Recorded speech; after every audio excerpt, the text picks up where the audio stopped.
sitting everyone in front of it. Well, if you're not up for recording, now is the time to leave. But I don't think anyone minds. Yeah. In case like the video camera isn't enough, I have a picture here of myself, and it's about like how to grow in a company. So like this is a little bit my path and like my experience. So you can ask me anything afterwards. So like what I would love to go through is just like, you know, what I did so far. And then some growth indicators that you can look into if you really want to accelerate your careers, like just to check on your interests, the company you want to work for, the manager, your network, and then the input that is required from you. And as I said earlier, I'm really excited about your questions that you have. So before we get started, I'd like to open up the floor, and we're a small group of people. So you either want to use the chat or you want to just like yell it into the room, but like who knows what they want to do with their career. And I'm just requesting honest answers. So you don't have to say yes if you don't, like it's totally fine, but like who knows what they want to do with their career. I'm not going to ask what it is, just do you know? Yes, no, maybe, kind of. I'll just start. Maybe we can get the discussion going then. So for me, from what I focused on in university, I'm into consulting a lot. So I worked in consulting, and it was a lot of fun because you get industry-wide coverage, right? So it's very broad. So this is kind of what I'm aiming at, but I still have a year to go, right? So let's see what happens. Yeah. Cool. Fabienne is just like, okay, rough direction, but no details. Okay. Anyone else? You can thumbs up, thumbs down.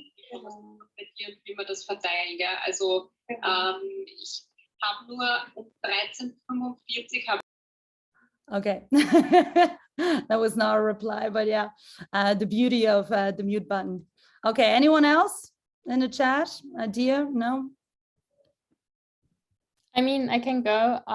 So basically, I started out with having absolutely no idea, even if like what I want to study is what I actually want to study. And I kind of found this business and it works really well for me. But I also don't know. I mean, I know a direction. I know that I want to do something in the direction of consulting, strategy, and it also has to do something with IT. And I recently trained a company on May 1st, and I'm really, really happy there. So I'm actually thinking like maybe I already kind of found it, but I know that it can change over time a lot. Yeah, that's a really good point. Everyone who ever sat through a presentation of mine knows I'm always adding a GIF or a meme. So I think like what's really important if you look into this, just like take off the pressure, because I had absolutely no idea after A-levels. I thought, okay, I need to study something. I didn't know what. So I studied business administration, classic move, and English language. And then I was like, through the studies, I was just like, oh, I have 2 years. Oh, I have still 1 year to go. Oh, and then it was just like, okay, what am I going to do? I think we put a lot of pressure on ourselves. And I see that with everyone who I speak to when they go from university. And as you just said, Anna, like, there's things that's changing as well. It's totally normal nowadays also to change career after like a couple of years. So I think you really need to know you don't have to have everything figured out yet. That's super important. And maybe if you look at my my path now, you think I had everything figured out, and that was like super intentional, but it wasn't. So how did it look like? That's my journey, and you just see like a little bit of my timeline. So I graduated in Germany, Universität Duisburg-Essen, if you know it, had my BA in business administration. And the only thing that I knew at that point was I had no idea what I was doing. And I wanted to move abroad into an English-speaking country. Those are the only things. I started like looking for different jobs, and I'm gonna go a little bit into that, like why I ended up there. But I worked for a company called Teletech, and it is a Google vendor in sales. It was not an intention. Just ended up there. Thought like, okay, I'm gonna try it out. And after a year, I was headhunted by HubSpot, which is a tech company in Dublin as well. Dublin is a little bit like a tech bubble. All the big companies are there: Google, Facebook, LinkedIn. HubSpot like everyone who's from America is kind of opening up their office in Europe. So I ended up in HubSpot, and I started as the absolute entry-level position. It's called Inbound Success Coordinator, which is basically just, you know, on the website, if you go on any company, like you have a phone number to call, like there's people who are answering that. That was me. And I was like, oh, I'm just going to see how that goes. And I start working for it because I really wanted to work for the company. Then I went into business development. A year later, I was promoted. A year later, I was promoted into a sales rep role. So like really closing the deals as well, selling the software. From there, I went to our partner side, which is channel account management. You see a lot of acronyms. You don't really necessarily need to know what they do, but it's just like really helping our partner program to just like tier up, going into a team lead position, taking on more responsibility, just, you know, like supporting everyone around me and the manager that we had. And then in last year, I went into management.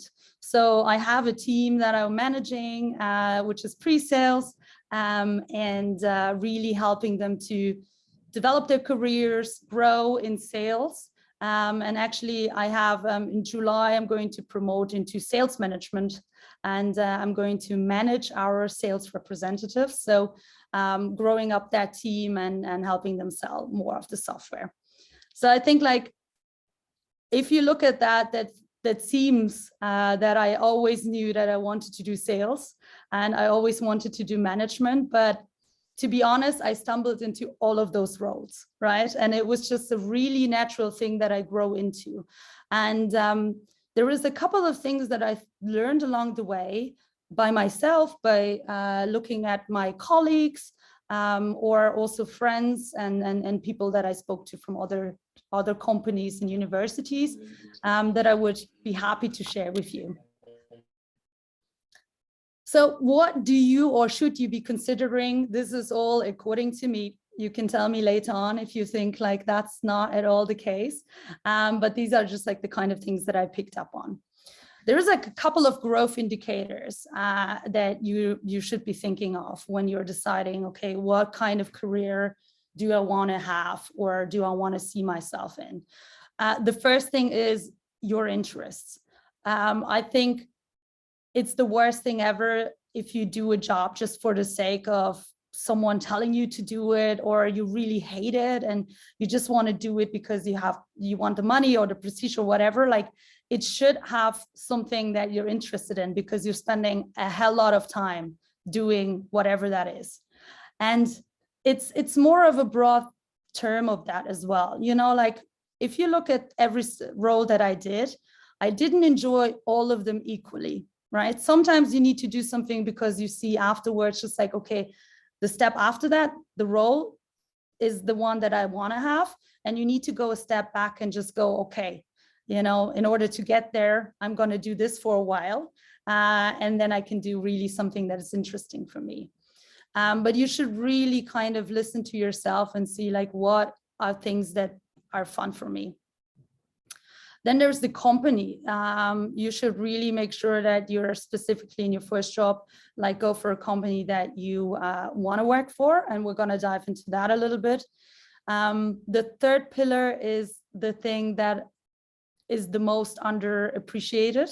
And if it's your first real job, and I did have like some internships beforehand, or working like for 3 months, or working student jobs, it gives you a really good idea of what you would like and what you want. It's still not the same as a full-time job, you know? You're really starting off fresh, and your very first manager has such a big impact on you, and you should really make sure that it's someone you really trust and you want to work with. Some indicators on that as well. And then the network. Honest, again, like, do you feel like everyone, you have a network already, you know, like people and companies and businesses that you can reach out to? Yes, no?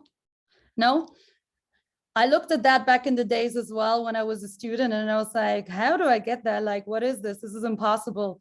We're going to work on that as well. Like, it's going to clear up and as you go. So what do you want to do in the first place? Super important thing. What are your interests? What are you what do you like to do? And so like, I was very similar, not knowing what I wanted to do, but I knew that I like to talk a lot. That's what my family made a lot of jokes about. And I was just like, oh, consultants looks also great. I was looking at that as well. I love to work with people. And, you know, like having to speak to different kinds of people and businesses, you know, like not doing every time the same thing. That was super important to me. So I like looked around, looked for some kind of jobs like that, and ended up by accident in sales. But that's something that I really kind of like took time, talked to a lot of my friends and family, literally just ask them, what do you think I'm good at? You know, what do you think I'm not good at? And work your way through that.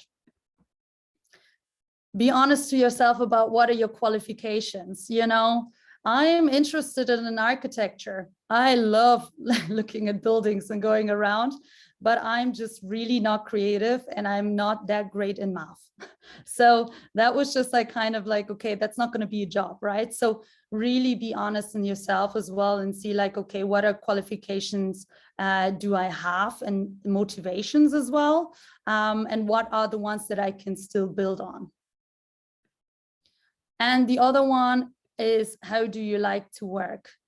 There's different types of people. And again, like really ask yourself about how you like to work. Are you more of a person that likes to have like a steady pace, like repetitive things and tasks, or do you want to have fast pace and change and challenges in that kind of way?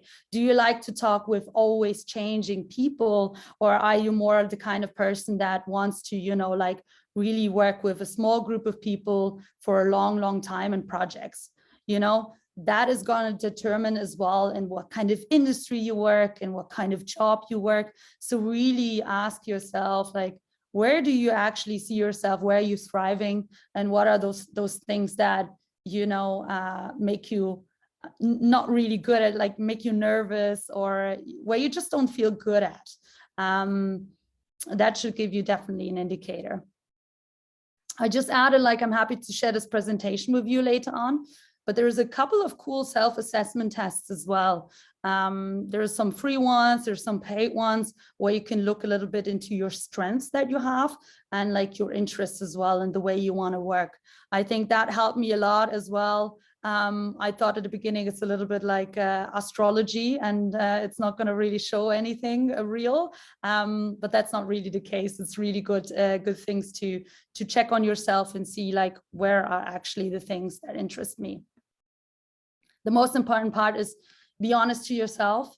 Like, don't think about anyone else or what you like to be, you know, like to be traveling all the time. That sounds like a great idea. Like, really ask yourself, do you want to do that or not?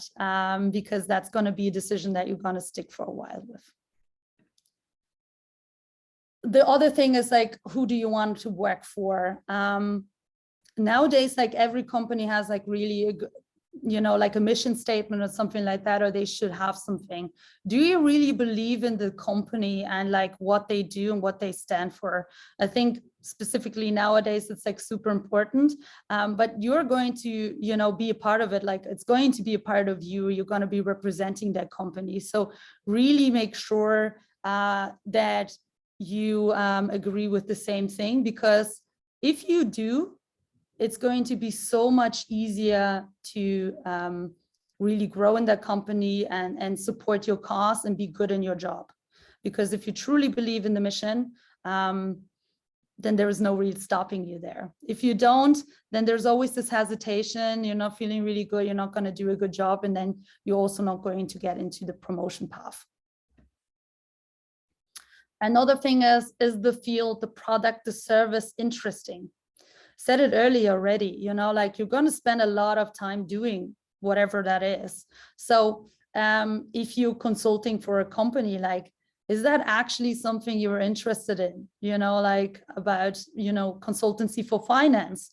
Are you interested in talking about stocks and plans and all these kind of things? Or is this actually draining your energy? Sometimes we can like pretend for a while, and you can pretend that you're interested in something and really soldier through. But it is draining. And this is the first signs that you're going to down the hall get like a burnout, and there's no work-life balance, nothing. If you're really interested in the product and the service, it's actually way much more fun. So as I said earlier, I was, for example, like I was working for the Google when I was selling the G Suite. So it's like the Google apps and, Gmail, stuff like that for companies. And I really liked the product. So it was like way more easy for me. And then Microsoft reached out to me trying to get me to Azure. And I was like, no, there's no way I can really kind of like sell this and work with it if I think that Google has a way better solution. It's just making your life way more enjoyable if you're interested in whatever this company that you are deciding upon is doing, right? Another thing is, do others like to work for the company? Do your research there. Everyone knows how to do marketing nowadays. I just heard earlier, just like it's really competitive market, and you should be really glad, because I remember like 20 years ago, like not that I was looking for a job 20 years ago, but it was always about, oh, you need to really make sure that everything is perfectly set, that you get a job and so on, and you need to be just, like work really hard to even be considered from a company. The tables have turned and it's absolutely in your favor. So really make sure that you're making a good decision and ask the company like what they're doing, why they're doing it, and do the research that you can do online to see what others are saying about the company, specifically others that work there. Really do your research there. There's so much resources online. So those are the 3 things to consider before even applying at a company. And like, I don't know if anyone knows that, but Glassdoor is like a really good tool as well, where you can look up companies and just see like, what do others say? Like, how long are they staying at that company? How many people are complaining? Always be thoughtful though, like if it's not really having a lot of reviews and there's just one horrible, that can be also someone who's just really pissed off. So it has to have like an indication and enough reviews for it to be meaningful and significant. There is always going to be those people that are just hyping like crazy a company, and there is always going to be people that are, no matter how great the company is, find something horrible at it. But like it still gives you a really good snapshot of it if you have enough reviews to see like, okay, the people that did work there or are working there, do they actually say that what's on the website and what the marketing is saying is actually true? Because sometimes there's differences between it. And you don't want to find that out when you do the job already. So who you want to work for is really important there, just to give you a really good experience.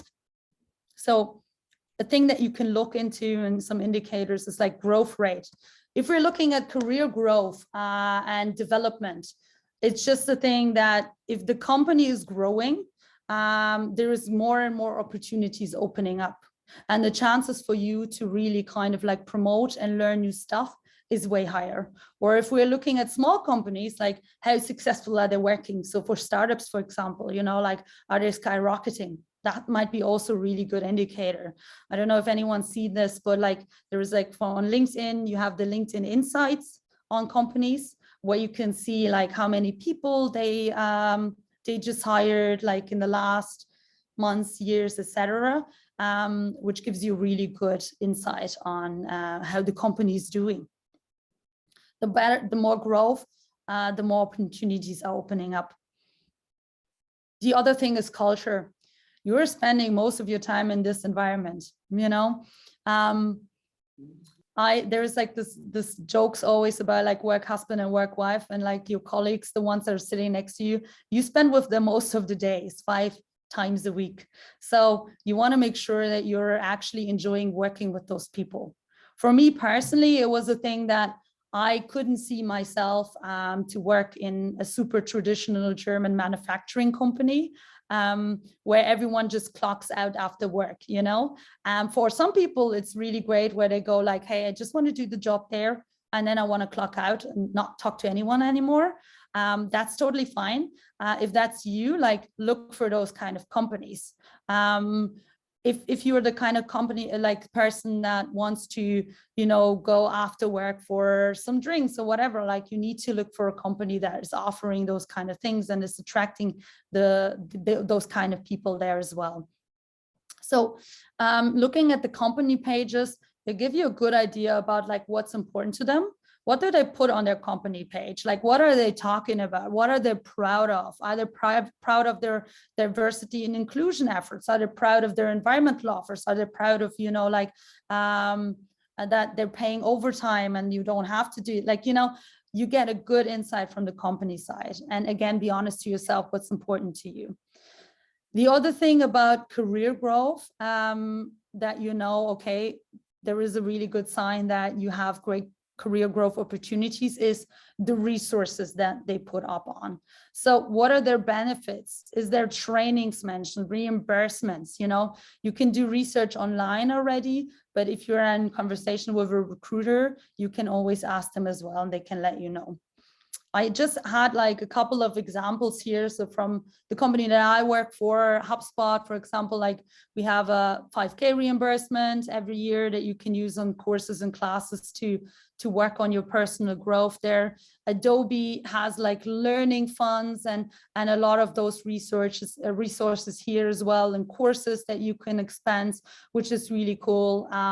This is Shopify, who's talking a lot about ambition, learning with the best talented people. You know, if you see stuff like that, you know that they're serious about like growing careers and, you know, opening up opportunities. Those are just some examples, but you can find a lot more. If nothing like that is mentioned on the side, and if you ask a recruiter and they can't come up with anything, it's not that you can't grow your career there, but like it's not going to be a priority from my experience. Yeah. The big elephant in the room, what about salary? I think like you're doing a lot of master degrees degrees here at the moment, and everyone's like trying to go in with the biggest salary. It's not everything, and it's coming from a person that is doing sales, and we're notoriously known for loving money. But you need to really think long-term. If you're looking at a career, you need to not look at it in a snapshot kind of way. It's not a sprint, it's a marathon. And what I can say here, it's better to make adjustments as you go than, you know, like starting off really big. You know, a big career, good career is more important than a big salary to start with, you know. Don't make a mistake to go for a company because they just offer you more. Of course, you want to have it competitive for sure. But if it's going, what I mean by that is like, if you're going in making a decision between 2 or 3 companies, don't choose the bigger paycheck if the other company has better growth indicators, is more invested in your future, in your career development, and offers you much more to it.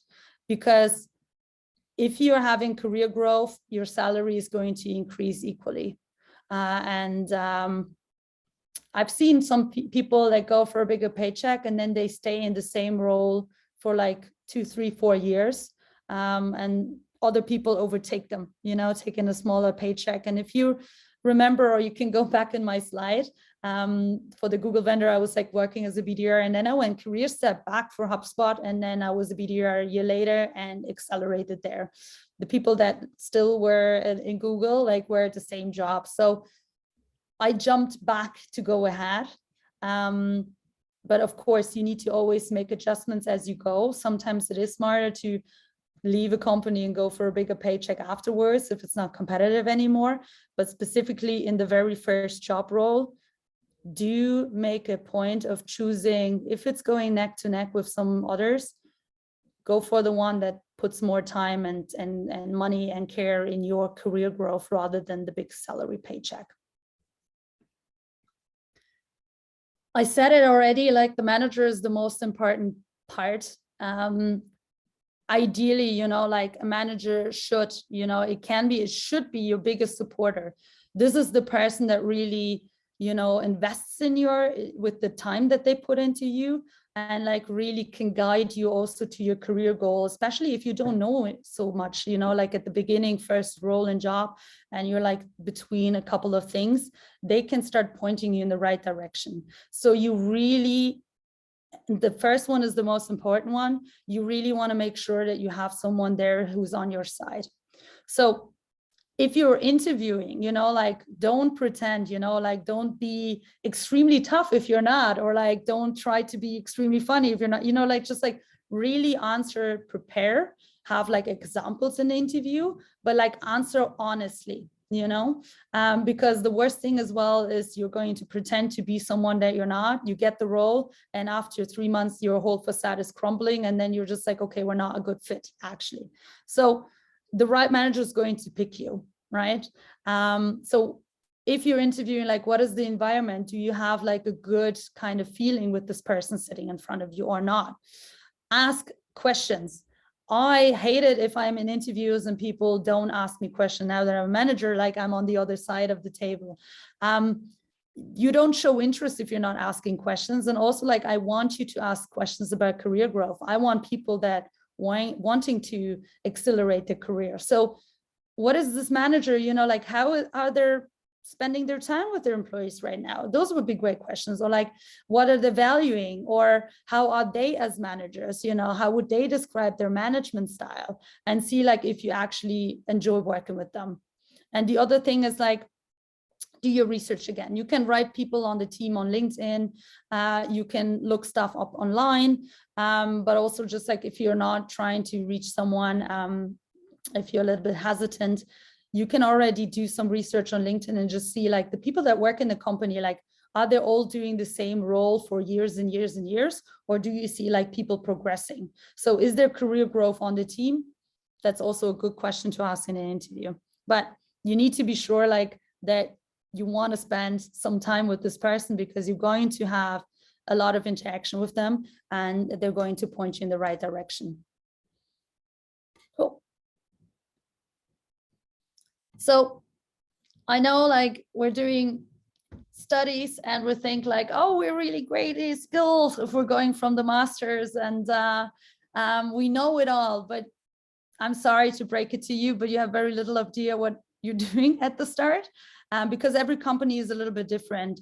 They're using some software like you need to learn, or like the processes and stuff like that. So be aware of that, and be aware that you need to lean into the guidance of your manager to like really train and coach you through that time. The other thing is like, how does the company work? How are decisions made in this company? You do not know until you start working in this company. So again, like, you want to make sure that you have a great manager like that creates a safe environment to make mistakes. You don't want to have this manager that is just like annoyed all the time or super frustrated with you and so on. In the beginning, you want someone who's invested in your career growth, and that means that you're going to do some mistakes, which is fine. Like, that's what we learn from. But yeah, the safe environment is something that is super important as well. The other one is like, you are starting to build your skills. You have a lot of theoretical knowledge, which is great, but still you need training and coaching that works for you, and someone who's really dedicating time and resources to this. And this one is a thing that if you want to grow your career long-term, you're never gonna stop doing. I just said like in July, it's going to be a promotion to sales management. And again, I have to learn so much new stuff. I need a lot of training and coaching, and I'm pretty sure that this will never stop, which makes me really excited. But yeah, we're constantly building skills upon the ones that we have, but like also building new skills, which is really, really important if you want to just like go to the next stage. The fourth thing, it's your network. Networking will help you develop and improve skill sets and stay on top of the latest trends in your industry and job market. So it never stops, this whole thing. And everyone brings something different to the table. So everyone you meet along the way in every company that you will join, in every group that you will work in, every department, and every project, there's going to be different people with different skill sets. And if you're really committed to grow your career and be brilliant in what you're doing, and just, you know, get the promotion after promotion, you need to just really open yourself up for this experience and learn from literally anyone that you can get a hold of. And make sure you get a company that is like really valuing that as well. You cannot grow on your own. You know, like there's blind spots that you have, like that you can't see, but someone else can point them out for you, and you can work on that. So you need to lean into your manager for like coaching and training on the job, on the get-go. That is for sure. But who are the best people? Like, who are the people that I've seen also progress in HubSpot, like in the careers? It's the ones that are leaning definitely a lot into the manager and asking for a lot of feedback and advice and really proactively sought this, but as well your peers. Learn from the best around you. You need to always look left and right. Someone does something better than you. No matter how great you are, someone else does something better than you. And if you really kind of like get the skill to reach out to them and learn from them, you get better. And people, like, you know, if they're as ambitious as you are and open-minded, if you have the right company culture, they're going to be happily sharing that with you. So definitely lean into your peers. And the other thing is people you meet along the way, ex-colleagues, customers that you talk to, friends, your university colleague, like your colleagues there. All of you are going to go to different kind of steps, different industries, different jobs. And in a few years, you're going to meet, and one is a manager somewhere, the other person is doing like a whole career change. And, you know, that's how your network starts. I didn't have a network when I was at university, but now you're just like, some people that I used to work with, they went to different companies, and now I started having connections to them. And, you know, like people that I worked with that were my colleagues back in the days in one role, we went to 2 different routes, and now like we can benefit like from our experience as well.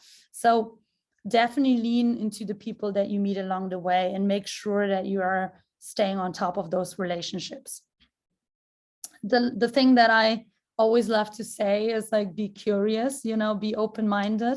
And again, observe what others are great at, ask them how they do it. It's so simple, but very few people do it. But it's no harm. It doesn't say anything bad that you don't know anything or you don't seem stupid asking. But I love to, like, whenever something came up in my role, and like I still do it, and I'm not 100% sure how to do it, I'm just reaching out to someone and just go like, hey, do you have 5 minutes to walk me through that? People love to do that. Super happy for me to ask. Then I don't have to ask them 50 times after that, and I can do a good job at what I'm doing. And you start understanding all the systems better. So just ask. The other thing is always be open for something new. There is a great book from Jordan Peterson, who's a psychologist, 12 Rules of Life. Really can recommend that book. And he says, assume that the person you are listening to knows something you don't. I still learn a lot also from my employees that work for my team, like from our directors above me, from everyone left and right.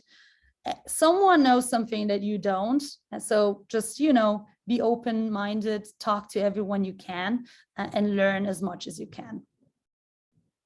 Talk to other departments. You might find something you enjoy even more. You can build your skills and relationships that can benefit you later. I have a lot of people that I watch that were at the beginning in sales, and then they were just like not too sure. And then they started like seeing and talking to people that were doing renewal management. And they were just like, oh, that's so much more fun.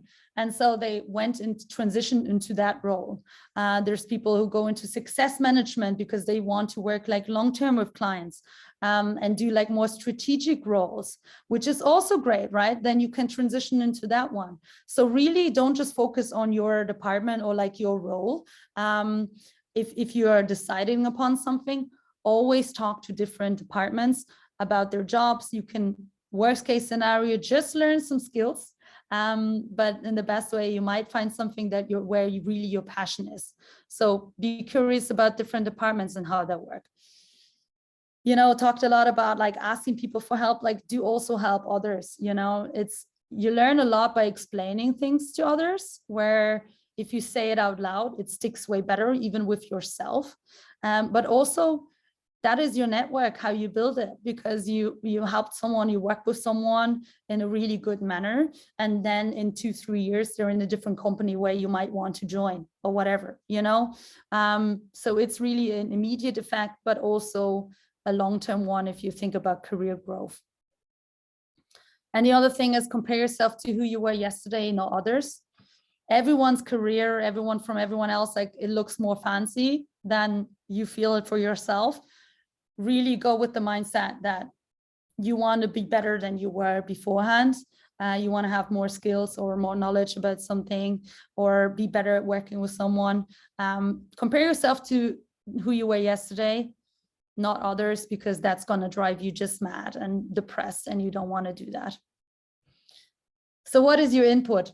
That's going to be really quick, right? Like if you made a good decision on where you want to work, who you want to work with, and you have the support and resources from the company and the management, what you really need to go for is like your mindset.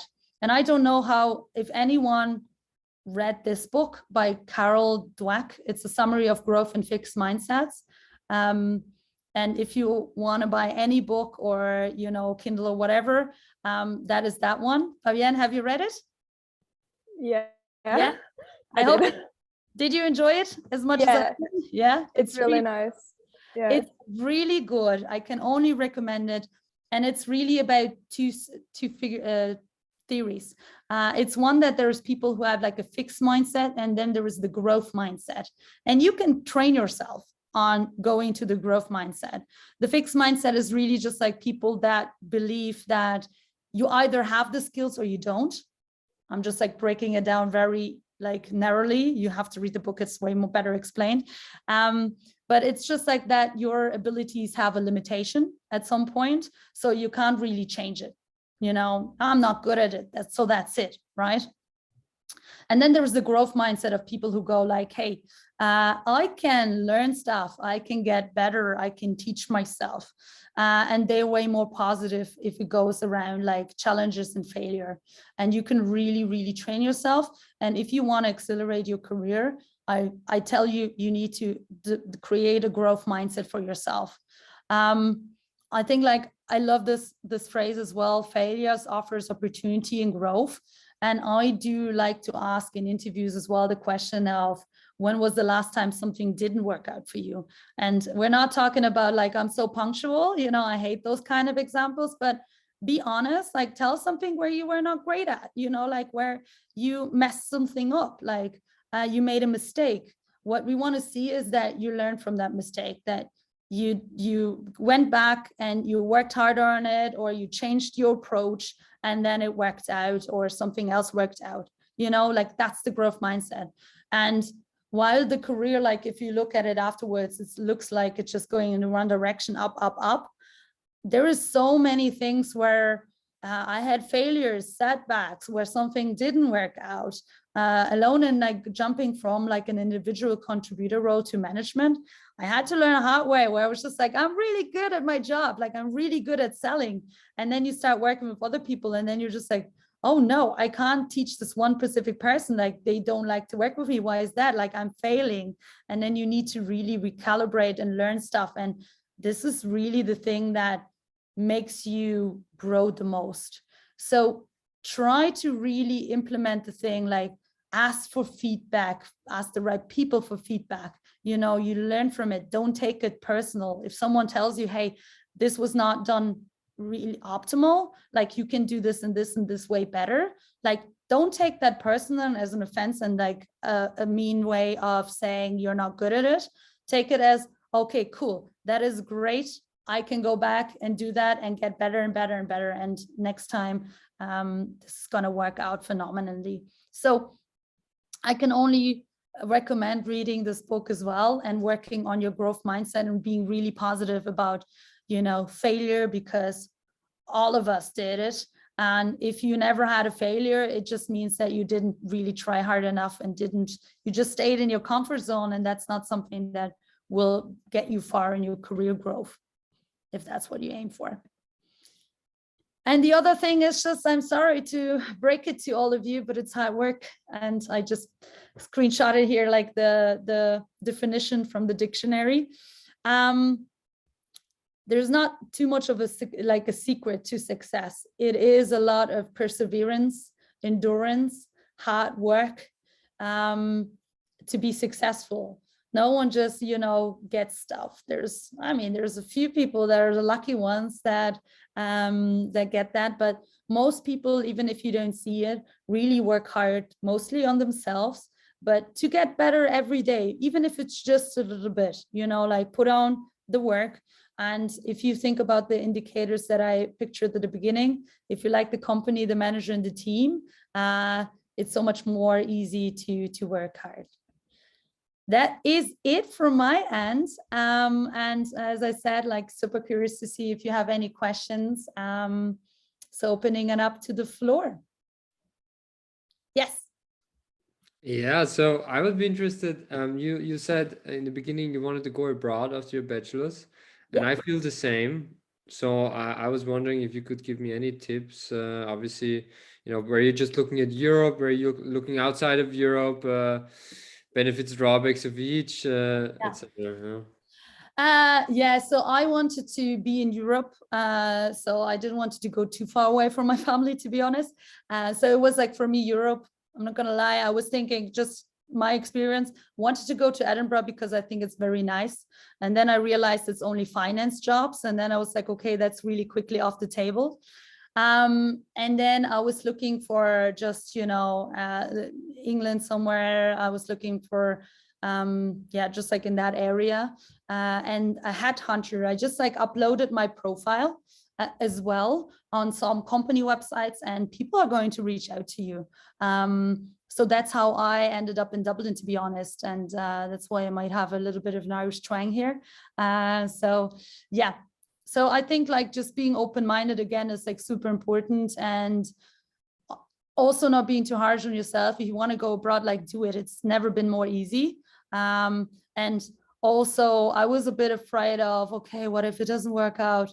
Like, you need to be just, it's no biggie to go back, even if you go to a country and then you don't like it there, you can always move back. But if you have the good culture in the company, that helps you specifically in going abroad. So when I was working as an expat, you don't usually have a lot of family and friends, in the country that you go to. So you're even more dependent on like having good colleagues, because those are the ones that you do stuff after works. So it's really lucky in HubSpot as well to have a lot of people that I consider my friends till this day. Even if some don't even work at HubSpot anymore, and we're still, this is again like where you build your network. Well, thanks for that. Great insights. Yes. Yeah, so yeah, we talked about like the growth mindset earlier on, and like I know I still have to learn a lot, and I sometimes with like leader positions, we also have for group works, sometimes a leader position where you have to do much of the like coordination and stuff like that, and it sometimes gets so overwhelming, and then I kind of get like so overwhelmed that I start feeling emotional and taking it personally. And I just wanted to ask if you have like any tips of kind of improving that. Yeah, I mean, like that happens to the best of us, like no matter which role we are. Like, I'm not gonna lie, I'm also getting sometimes emotional. But I think in those moments, it's just, again, being kind to yourself. Like, it's not, if you're getting emotional, it doesn't mean that you're, doing something wrong, or like you're weak or whatever, like it means that you care about something, which is a good thing. So like really recalibrating, looking at stuff like in a positive way, and just seeing like, okay, how can I actually use that emotion? I think having someone who you trust and just kind of like be able to vent. That already helps sometimes when you're emotional.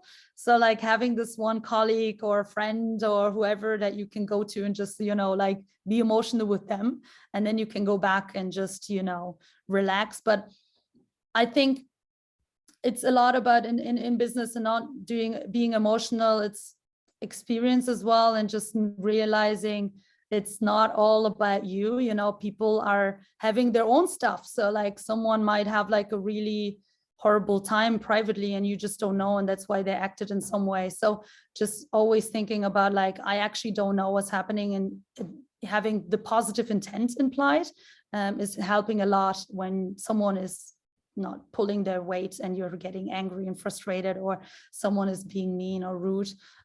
It's not really about you most of the time, it's about them. Thanks. Hope that helps. Luca.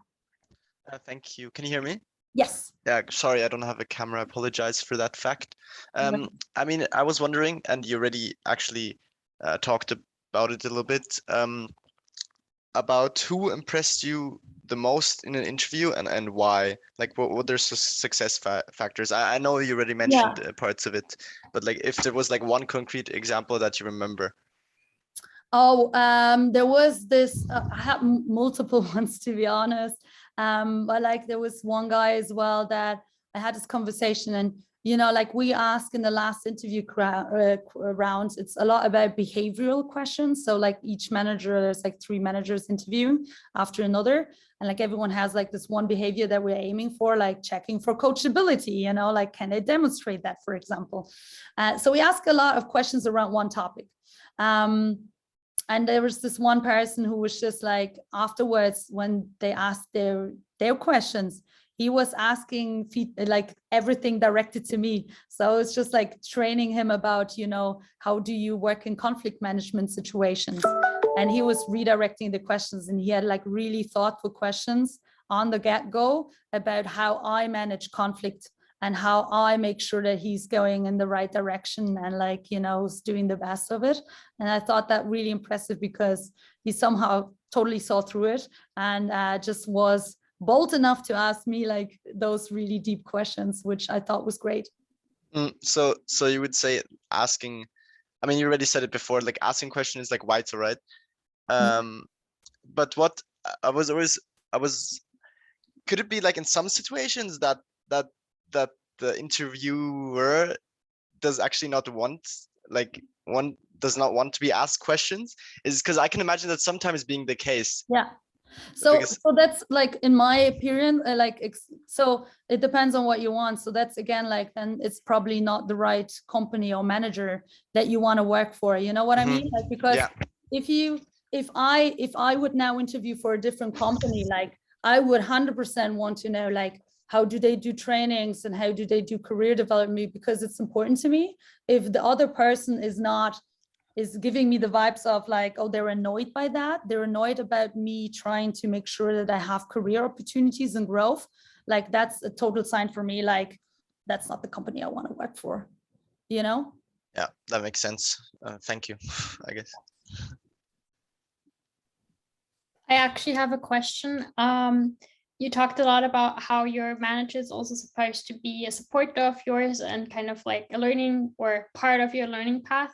Yeah. How do you deal it, or how do you find a way around it if you have like a manager that is really busy and does a lot of things and doesn't really have a lot of time for you?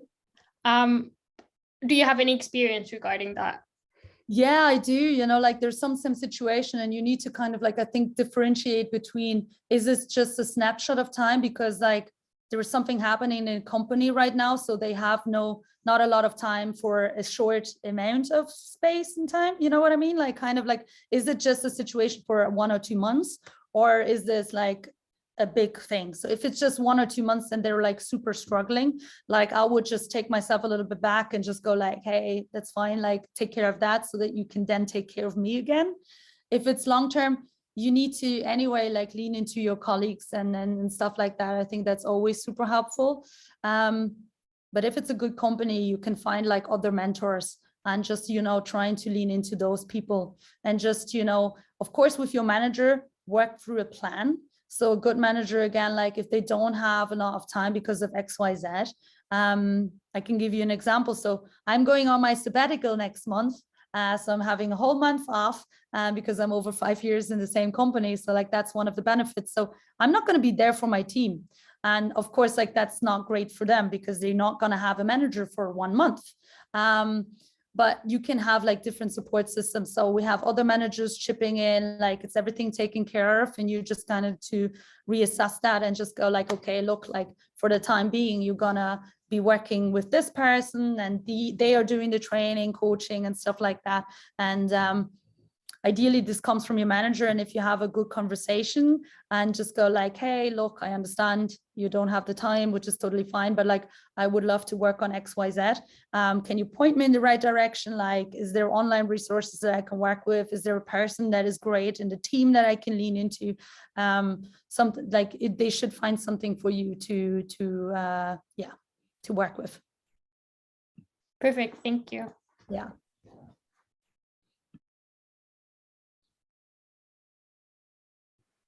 Cool. Anyone else? Yeah. Maybe another one from me. So, I mean, it's really impressive how you climbed up the ladder quite fast, especially since joining HubSpot, right? So I was just wondering if you think back to the past years, what might have been the key factor for you to be so fast, right, in climbing up the ladder? I think for me, it's just really the people piece. So like I'm always been the person that is trying to, work with different teams, departments, and like learn and be better. And just like, you start building skills and you get better. But also you're building a brand. And like, I actually should have put that as well in this, like when talking about network, it's a really good piece, like if you're talking to people, like you're going to have advocates in the company to grow. And like, if you're just, and that's a piece of hard work as well. Like if you're just doing your own job, just like that little piece and that's it, and you're not looking left and right, you are A, going to miss out on opportunities, and B, like you're not going to have anyone advocating for you in those things. So really working with people, like being curious, to helping others, management, I went in because I was already coaching and training a lot of people. And then when this management role came up, I was actually approached and they were just like, look, like you're doing a good job there. Like, don't you think you want to go into management? So you're building a brand by that as well when you're working with other people. Yeah, thanks for that. Yeah, Christina, yeah. Yes, hi. So I have a question because what I've been thinking about is like if I actually want to do like a master degree or. Oh, sorry, Christina, I don't really hear you that well. Can you hear me? Yeah, no. Oh, okay, wait, maybe 1 second. Yeah, no worries. Happens to the best of us. But can you hear me now? Yes. Okay, perfect. So what I was actually thinking about like is if you're actually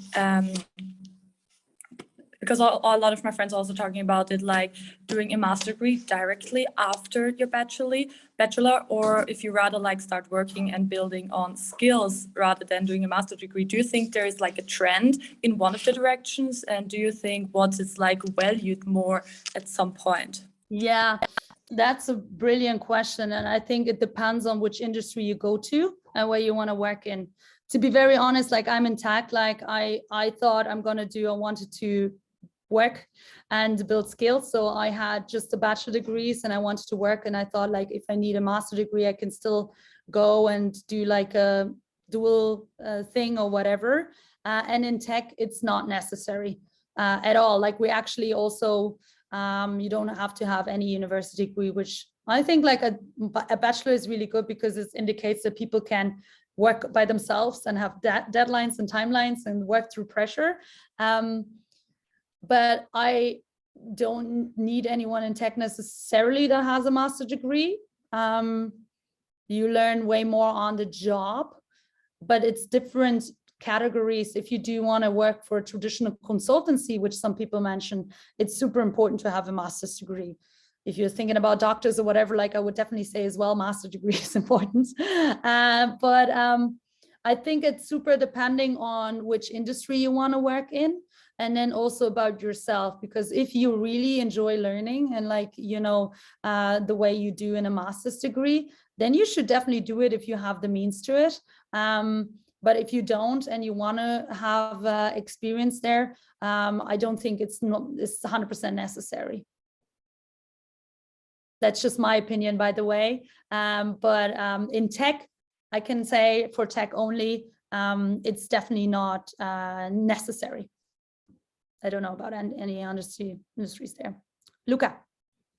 I have another question, Yeah. and you may have answered it already, but I wasn't here at the beginning because I came late a little bit. And because you came from the tech industry, right? Yeah. And it's tech industry is growing. I think there's no doubt about that. Yeah. My first question is, can you program? Like, are you able to write programs like Nope. code? No. Nope. Okay. And do you think? Yeah. You think that's important? Because if you're a developer, 100%. Yes, but for other stuff as well? No.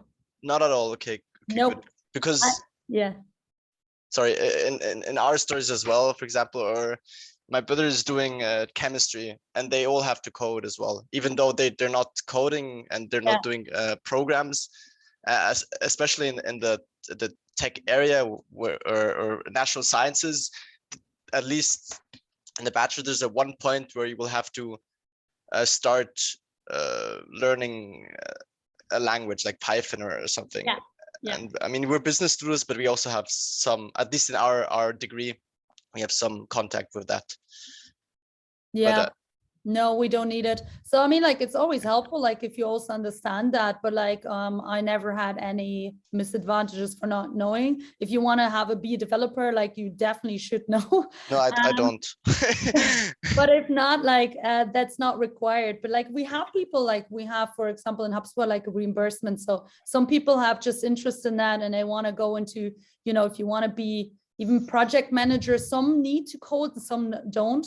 So it always depends on where you want to go to, but a lot of things, a lot of roles in tech, like, no, you don't need to code. Yeah, you just need to know the website, which is HubSpotDevelopers.com. I know that website, that's where the code is. So I point people in the right direction. That's it. Okay. Yeah, that's nice to hear. Thank you. No worries.